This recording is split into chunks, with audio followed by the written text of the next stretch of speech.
It's Saturday morning. We are at the Gare du Nord and about to board the Eurostar, that superfast train who will take us from Paris via Lille through the Channel to Asfort in England. Estimated travelling time about 2 hours.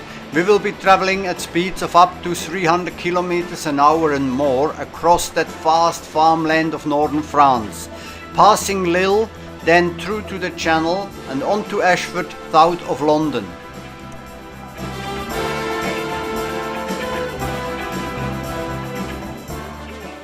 We are both very excited and happy to be able to make this trip.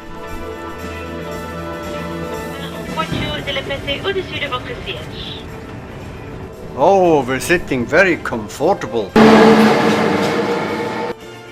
Unbelievable, that speed.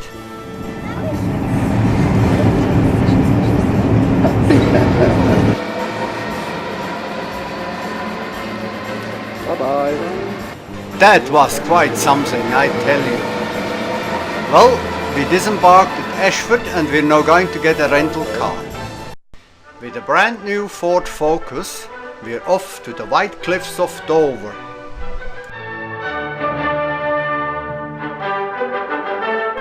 There it is, the famous old Castle of Dover. Right, you come and tell me where we are. Tell me. There you are, Hastings. We're going to Hastings. We're about 10 kilometers out of Hastings, in the south of England. That's it, Bexhill-on-Sea, there Hastings. That's where we're going. In Bexhill. Here, on sea. Ursula is going to show you Bexhill-on-Sea. See the sea? There. Going to see Stephanie for lunch, and then we all go to Amanda. We spent 2 nights in this hotel on Bexhill-on-Sea at the foreshore here. We were not very happy with the service. Amongst other things, we found a bug in the bed and the plumbing didn't work. We are here to visit Mrs. Woods and her daughter Amanda. Ursula was an au pair girl in the early 60s when the family lived in Harrow at that famous boys' school. Mr. Wood, who has since died, held a teaching position at that well-known establishment. Amanda was a baby then, and look at her Well, on now. our travels to the south of England, we have driven from Bexhill near Hastings to Torquay, and we are staying overnight in a nice hotel. One thing that surprised us in Torquay was the mild climate. There were palm trees growing, all the flowers were out, and yet it was only April. For once we spent the night in a grand hotel, and it was really flash, really luxurious. Just for the sake of it, just once in a lifetime. The Grand Hotel in Torquay. Oh, that's what the Christie was born in this town 100 years ago. They're getting the pool ready already. Oh.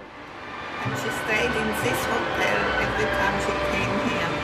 Did she? Yes. We are now off to the south of the very end bit of, what is it called, of England? Lansing. And we were driving and driving and driving, and we just finally are coming to the end of the road.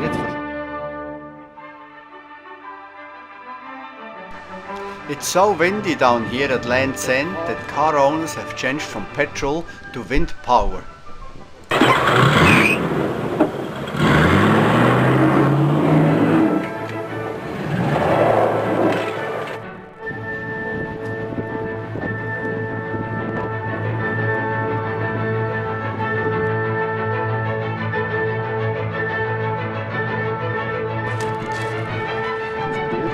About 10 minutes inland from Land's End, there is the St. Michael's Mount, a very famous old castle off the coast of Cornwall.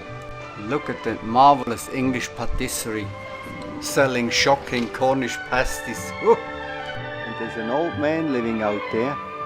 This is one of Cornwall's most visited places. All by himself. There's about 400,000 tourists a year going there. A granite causeway links the castle with the mainland, but this only at low tide. and there's an old man living out there. Yes, all by himself. In a northeasterly direction, we were driving over those windswept plains of Cornwall towards Exeter.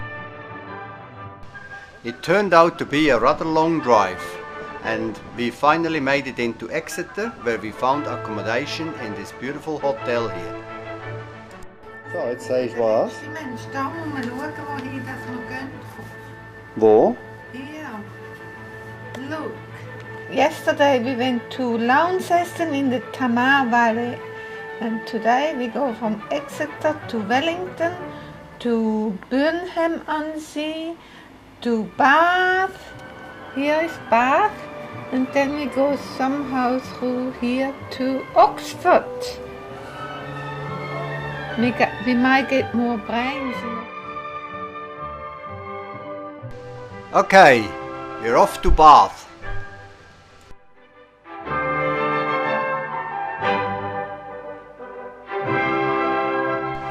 After a 3 hours drive through heavy rain, we arrived in Bath, Wiltshire. To go and see the Roman bath in Bath.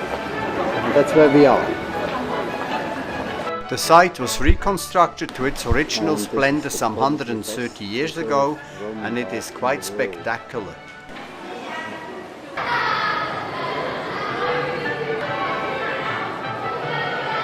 It was very interesting for us to get an insight into how life was some 2000 years ago.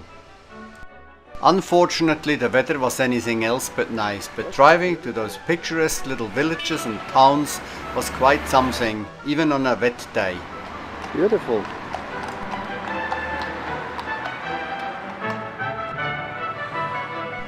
After spending the night in this very cozy hotel in Cotswold, we then proceeded to our last travel destination, Bletchley Park, before going to Heathrow Airport. We had a beautiful meal. It was here where during World War II, British Army personnel cracked top secret German codes, among them Enigma and Lawrence. And by doing so, saving thousands of ships and lives of seafarers in the North Atlantic. This is a most interesting museum and a must to visit if once you're in the region. Well, our travels to Europe and England were coming to an end fast. A little bit of a rest and some last minute shopping. We then boarded our plane to Auckland, where we were embraced by Nicole and her family. What beautiful memories did we bring back with us. Wonderful!